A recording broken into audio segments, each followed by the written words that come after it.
প্রিয় ছাত্রছাত্রীগণ, এবার দেখাবো রিজনিং এর বিভিন্ন শেপে কতগুলা বর্গক্ষেত্র বা স্কোয়ার হয় বা কতগুলা ট্রায়াঙ্গেল বা ত্রিভুজ হয়।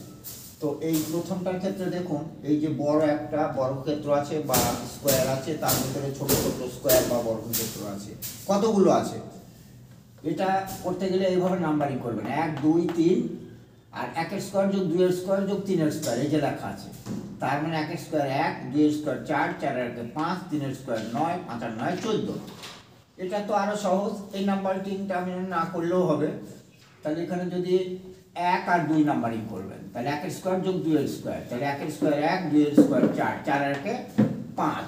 এবার দেখুন এই ফিগারটা, দেখুন এই ফিগারটা, এটা যদি 4 হয় তাহলে ভেতরে 4 আবার বড় একটা, না 4 না 5, এটা কটা হয়েছে, এই যে এখানে 5টা হয়েছে। তাহলে এই 5টা আর এই 5টা, 5 আর 5 10, এখানে কটা হয়েছে, একটা দুটো তিনটে, তাহলে এক একটায় 5, তাহলে 5 5 5, 3 5 15। আর এই ধরনের ফিগারগুলা, এই ধরনের ফিগারগুলা দেখুন, ত্রিভুজের ভিতরে একটা ত্রিভুজ দেওয়া আছে, তার ভিতরে কটা দেওয়া আছে, একটা ত্রিভুজ।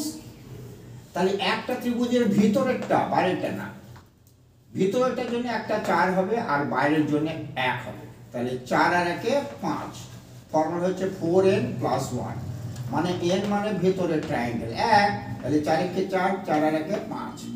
এটা দেখুন ভিতরের ট্রায়াঙ্গেল কটা আছে, ভিতরের ট্রায়াঙ্গেল আছে বা ত্রিভুজ আছে একটা দুটো, তাহলে একটার জন্য কত হয়েছে, একটার জন্য 4, তাহলে 4 আর 4 8, আর বড় একটা, তাহলে 9।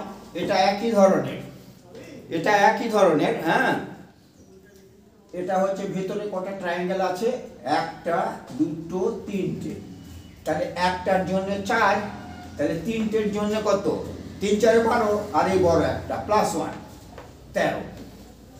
এই ধরনের, এবার দেখুন এই ধরনের ট্রায়াঙ্গেলের ভেতরে মাঝে যে কোনো একটা বিন্দু থেকে যদি শীর্ষবিন্দু এরকম যোগ করা থাকে, তাহলে ট্রায়াঙ্গেল হয় 4টে, 4টে হয় নাকি, 1 2 3 আর বড় একটা, 4টে। তাহলে এটা আমার বেস, এরকম থাকলেই আমরা 4টে ধরবো। তাহলে এখানে দেখুন ওই রকমই আছে, শুধু এই যে দাগটা দিয়ে আছে না, এইটা যদি না দিই তাহলে এই ফিগারই না, তাহলে আমার 4টে হলো, আর একটা দাগের জন্য হবে 4টে, তাহলে 4 আর 4 8। এক্ষেত্রে দেখুন আমি এই দাগ দুটো যদি না দিই, তাহলে এই যে বেস ফিগার 4টে হলো। এবার এর জন্য 4টি, এর জন্য 4টি, তাহলে 3 4 12। এটা দেখুন আমরা এই তিনটে দাগ যদি না দিতাম তাহলে কি হতো, ওই যে বেস ফিগার 4টে আর একটা দাগ দিয়েছি, মানে আবার 4টে, 4 আর 4 8, আর একটা দাগ দেওয়া আছে 8 আর 4 12, আর একটা দাগ দেওয়া আছে আরো 4, তাহলে হয়ে গেল 16। এবার দেখুন 4 নম্বরটা, এই যে একটা বর্গক্ষেত্র, বর্গক্ষেত্রের ভিতরে মাঝে একটা পয়েন্ট আছে এবং যতগুলা দাগ দেওয়া আছে থাক, ওটা কোনো ব্যাপার না। ব্যাপারটা হচ্ছে নাম্বারিং করব, 1 2 3 4 5 6 7 8, এই যে 8-এ গিয়ে শেষ, তার মানে 8 দুগুণে 16। এটা খুব সহজ, 8 দুগুণে 16টা ট্রায়াঙ্গেল আছে, গোনার দরকারই নেই। তাহলে এটা দেখুন এই জিনিসই বেস এখানে একটা আছে, তাই নয় কি, এখানে একটা আছে, তার মানে 16, আবার বাইরে আর একটা আছে, তাহলে আবার 16, তাহলে 16 দুগুণে 32টি। এইবার এই ফিগারটা দেখুন, এইটুকু লক্ষ্য করুন আগে, এইটুকু বেস ফিগার, এই যে এইখানে, তার মানে 1 2 3 4 5 6 7 8, তার মানে এইটাই হবে 8 দুগুণে 16। আর এই যে বাইরে একটা ট্রায়াঙ্গেলের উপর আগে শিখেছি, একটা দাগ দেওয়া থাকলে 1 2 আর বড়টা, মানে 3টে ট্রায়াঙ্গেল হয়। তাহলে এখানে যদি 16টা হয়, এখানে হয় 3।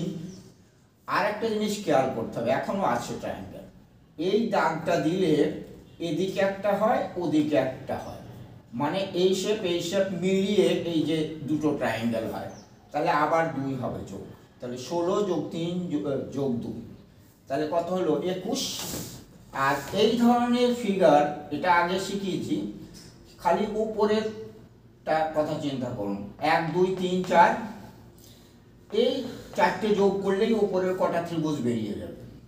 তাহলে এটা সংক্ষেপে নিয়ম কি, এই চারটে যোগও করতে পারেন, আবার এই চারের এক বেশি করে অর্ধেক করতে পারেন। 4 5 20 অর্ধেক 10, 4 5 20 অর্ধেক 10, বা 4 3 7 2 9 1 10, একই ব্যাপার। তাহলে এদিকে 10 এদিকে 10, 20টা তো হচ্ছেই, 10 আর 10 20 হলো। এইবার দেখুন এই দুটো উপরটার নিচেরটা মিলিয়ে দিলে কি হয়, এদিকে একটা বড় ট্রায়াঙ্গেল ওদিকে একটা বড় ট্রায়াঙ্গেল, তাহলে দুটো হলো এক্সট্রা। আবার দেখুন এই এই যে শেপের এই একটা ট্রায়াঙ্গেল, আবার এই একটা ট্রায়াঙ্গেল, তাহলে আরো দুটো হলো, তাহলে এক্সট্রা হলো 4টে। তাহলে 10 যোগ 10 যোগ 4, তার মানে এখানে হবে 24টা ট্রায়াঙ্গেল। আশা করি সব বুঝতে পেরেছেন। Thank you all.